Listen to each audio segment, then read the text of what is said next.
What's up guys, welcome back to another episode of Coffee with Craig. My name is Craig Yeats. I'm a motivational speaker, a business person and a certified financial planner. And I'm here sharing with you an amazing person that I've met and some of the talks that I do where I go around and inspire young kids here in Cape Town. This individual has played football overseas at some of those incredible clubs that you watch on the weekend. He's played for Bafana. He's scored some incredible goals. He's now the coach here at Hout United Football Club, coaching the men's and women's team. He wants to make a difference in this world, giving back to communities, and I had to get him on Coffee with Craig and share his story with you. But if you haven't yet, make sure to smash that like button for the YouTube algorithm and enjoy this episode and enjoy hearing from Ryan Botha.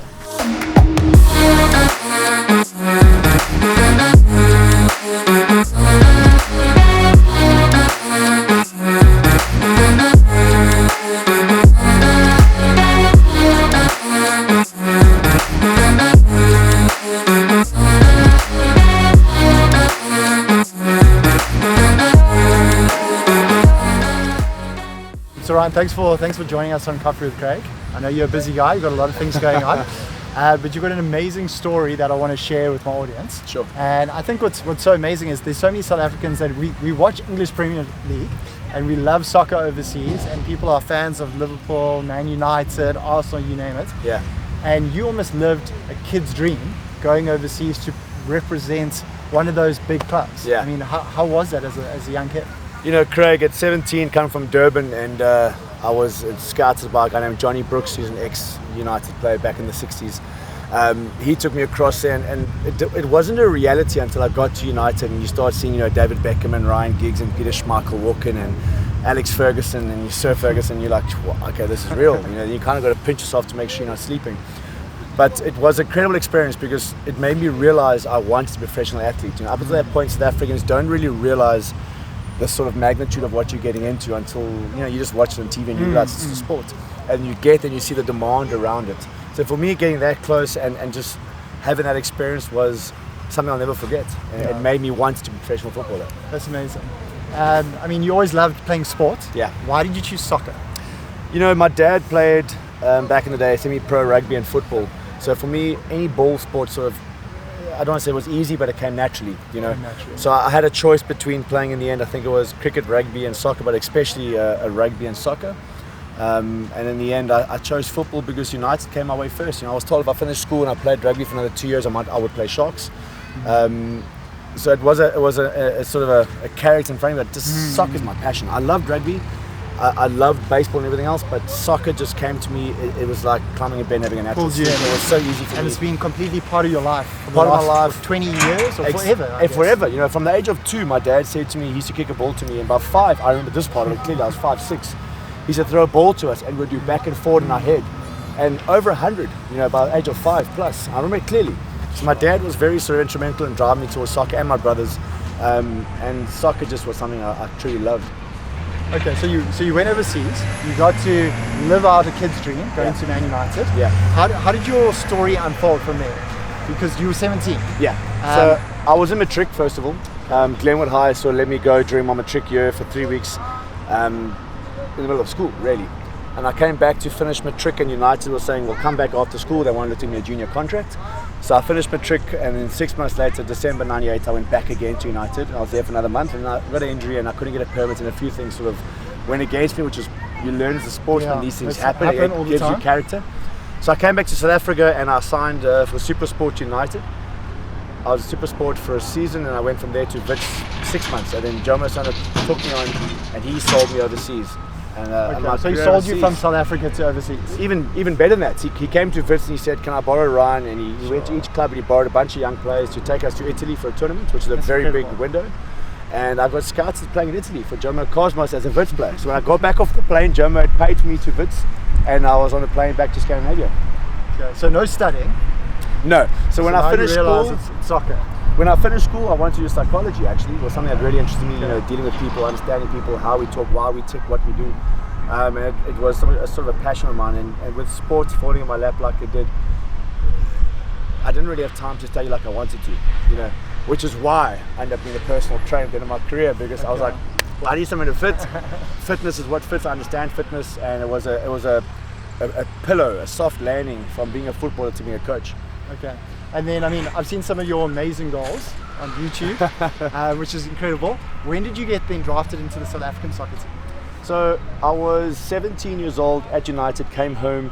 I landed back at missed Natal trials in Durban, and I got drafted into the team anyway for under 20 Natal team. So I went at 17 to Pretoria, I played a tournament there, and that's how I got scouted by an agent, Glenn Binken, and then signed for Supersports ultimately in the end, and made the under 20 national team that year at 17. Under 20, okay. So I was my first camp there with players like Dylan Shepherd and top players who were my senior players back then. And I didn't get a call up for 6 years after that. I was told I'll get a call back in 2 weeks. Sure. And then for 6 years I was playing overseas, already no call up, and eventually my agent took the under 23 coach a video of myself scoring goals, and he said, listen, give my boy a chance. And I got a call up for under 23 Olympic team, and I scored 2 on debut against Algeria. First 4 minutes of the game I scored 2, and that was sort of my platform into the national setup. That was it, yeah. That got you in. Okay, that's incredible. That's awesome. I think let's go take a seat down there and let's carry on chatting. Yeah. All right.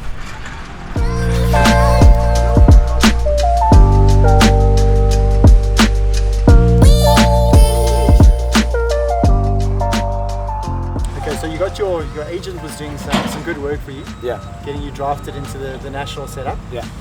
Was that a dream of yours to play for South Africa?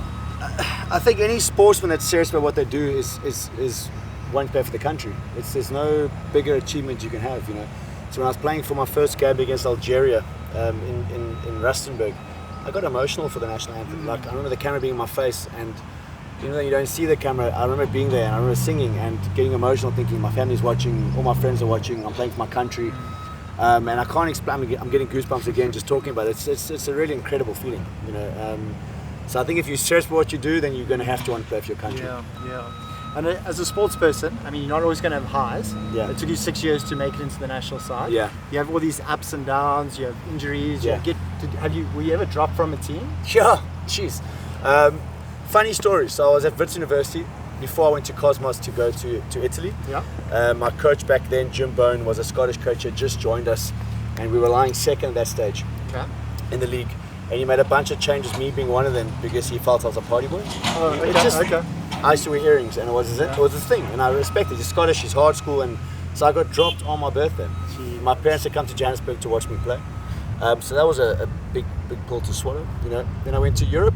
My first season there, I came off the bench for 18 games. 18 games. He said to me, I was 21. So you're a young guy. I mean, how do you? You're a coach now. Yeah. So I want to get into that a little bit, but what would you tell young kids now that are struggling to get into a team, or they're getting dropped on their birthday? Yeah. I mean, how do they deal with that mentally?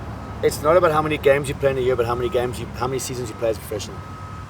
So if you're going to play 20 games a season in your last 4 years because of injuries, then there's no point. But if you end up playing 10 games a season and you end up playing 15, 20 years, you've had a beautiful career.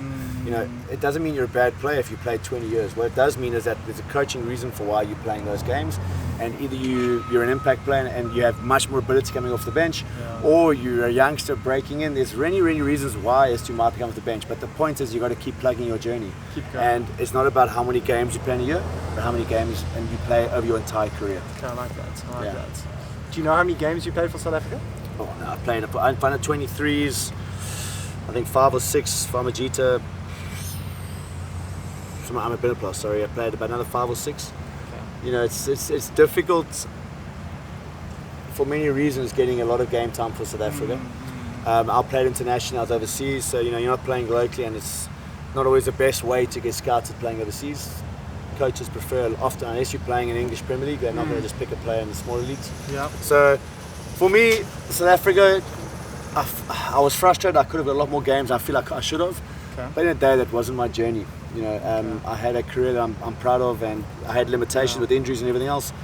But you know, I was fortunate. I had a career that most kids would want to have. Yeah, for sure. And then you played a lot overseas as well, for various different clubs. Yeah. Where's been your favourite place that you've actually played? You know, if you look at the footballing ability, Turkey was the 6th biggest league when I was playing back then in the world. I played against Fenerbahce, where you had players like Alex, who was a Brazilian captain. You had, back then you had Van Hooijdonk, who was playing for the Dutch national team as a striker. It was a league full of talented players, so it was fantastic for me as a 22, 23-year-old playing in Turkey, developing my game. But if you look at the lifestyle, Scandinavia was incredible. Oh, I loved living in Scandinavia. It was beautiful, it was safe. You could walk at 4 in the morning if you couldn't sleep by yourself with no drama. it really was an incredible bunch of countries in one area that I'll always cherish. You know, if I could go back with my wife tomorrow and live in a place like Sweden, I'd go back tomorrow to Stockholm. It's just a beautiful city. You know. So I mean, you didn't go to formal education, but you got a lot of education from traveling the world, playing in all these different teams. Yeah. You said psychology was a big something you wanted to study.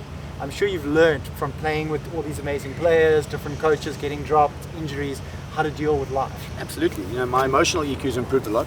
So obviously psychology is dealing with a person's emotional EQ and understanding of life and dealing with things. And so traveling, I always say to everybody, traveling is one of the best educations you can get. You're learning different cultures, you're understanding people from different backgrounds, you're diversifying your understanding of people, and you start to understand what makes people tick from different backgrounds. So I like to say that my emotional EQ increased a lot, and I do understand people. I can read a room a lot better than what I used to as a youngster from Durban.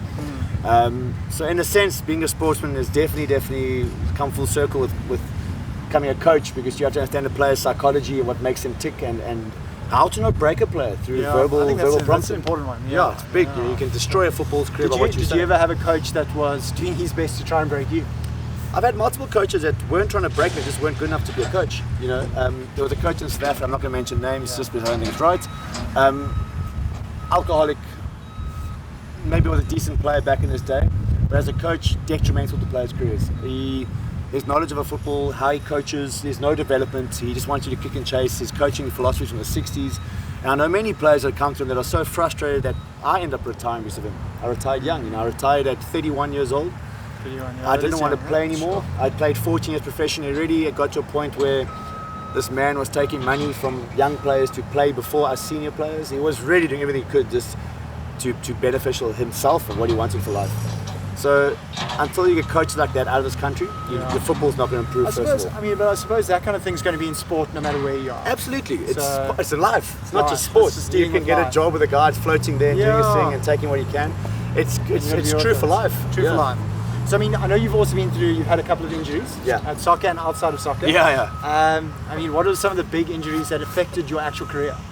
So fortunately for me, I only really had one massive injury, which did change my career.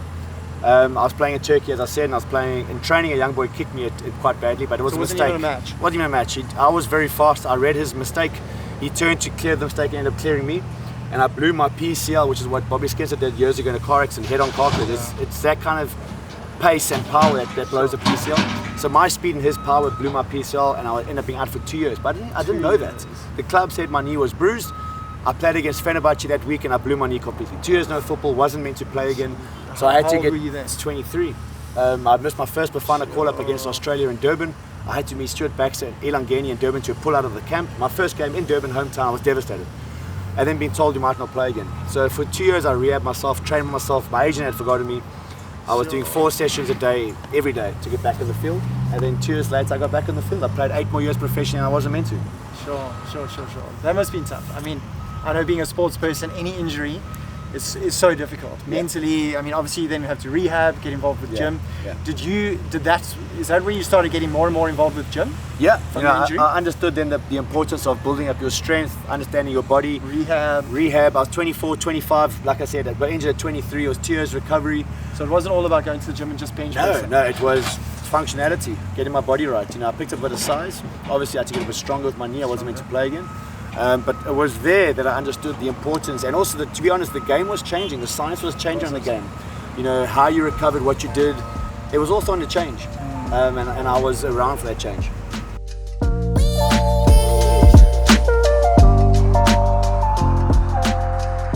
So you've spoken a little bit about your injuries, but I mean, I'm sure there's been injuries outside of actual soccer practices, matches, things like that. Yeah. Has there been anything else that's affected your life? 4 or 5 years ago, I'd retired from football already for 4 or 5 years. I was at a New Year's Eve party, and I'm not a big drinker, fortunately. So I just opened a bottle of red wine for my first glass of red wine at about 7:30, and I heard screams. So I reacted, and an Australian tourist at the party who I didn't know had slipped and fallen 3 stories over a pool overflow. And he had bounced off a 2-meter gap to go 3 stories. If he hadn't bounced over that 2-meter gap, he would have gone 5 stories and been dead. So we couldn't get to him, he was bleeding out. I can do CPR, so my years of a PT. And I was like, this man's, he's not breathing. So I've got to get to him. So I thought I'd break my arm, to be honest. I thought I'd climb down 1 story and I'd jump this gap 2 stories and probably break my arm. So you went jumping after him? Yeah, I had to. We had to get him quickly. And we're on the jump, and when I landed, my ankle just disintegrated. So my ankle dislocated here, and it broke the fib and tib this side. So I had a dislocation and a break. I crawled across, hopped across to him, helped him breathe. I realized he was drowning on his blood. So with the sound, which was my hair stands, it was a heavy, heavy sound. I managed to get him breathing, which bought him a bit of time. And then the ambulance eventually arrived, and they had to crane us off this roof, rush us to hospital. I was in hospital 3 weeks. New Year's Eve. Most people are partying. Most people are partying. I was in hospital 3 weeks. He was in 2.5 weeks. He survived. I was told I might lose my leg because my break was so bad. And eventually the rehab started, and I had a great physio. He was very aggressive, and he said to me, if you don't be aggressive with your rehab, you're not going to walk properly with a massive limp. And he forced my corrective movements, you know. So, I mean, what does that mean, being aggressive? So basically, it's not allowing yourself to limp. You know, the rule of thumb's changed quite a lot with ankle sprains and things like that. Years ago, they used to put you into a cast, or boots, which limited your movement. The moment you got it back, it hadn't moved for 12 weeks. So I begged for a boot. I said, please give me a boot. I don't want a cast. I want a boot. I want to move my toes. I won't walk on my foot, I promise you, but I just want to move my toes. And that's keeping my toes moving and my foot and what I could. And it definitely helped. And then forcing my body to correctly move itself. When it got sore, slowing my walk down, but making sure I walked correctly. All those things came into effect. And I'm not saying that it's the same for everybody. But for me and how the rehab went, and ultimately in the end, it really worked out the best for me. So now I can walk. Look, my running is still limited. I do have a small deficiency range in my Achilles. It's quite tight. Okay. So the limp is there if I try and run. But I can run, I can jog. Just a full sprint's difficult. But I wasn't meant to walk again. So I'm grateful. Amazing. That's incredible. But I mean, that's incredible. It's New Year's Eve. You jumped off a building to go and save someone. Yeah. I mean, there's not many people that would do something like that. I keep being told that, and then but I didn't really think. You in hospital. Yeah, I didn't really think. You know, it was just a reaction. When you hear screams and you see someone in front of you, in that moment, I thought to myself, I'm going to have a bigger regret if I could have helped him. I don't do anything. For sure.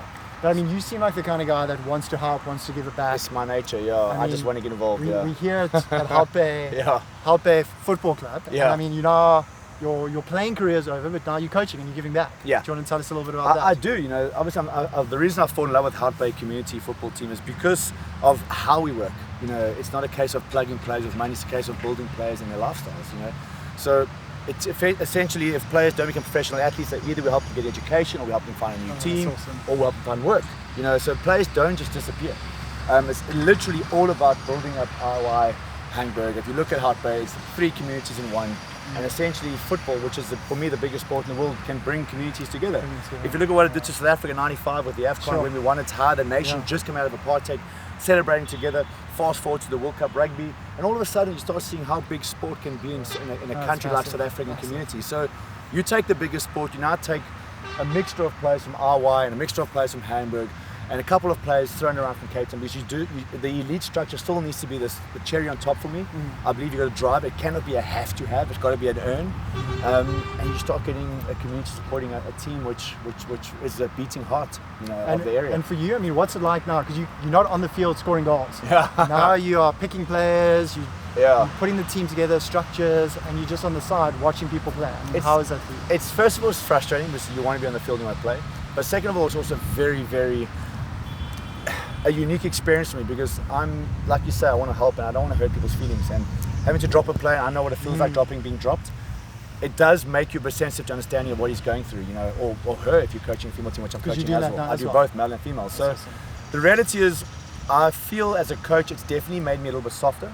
Okay. The modern day coach. You know, I feel I want to be a coach that my players can talk to and have honest relation. They always know why they're not playing, if they're playing, who they're competing against, where they need to learn. I want to be an honest coach.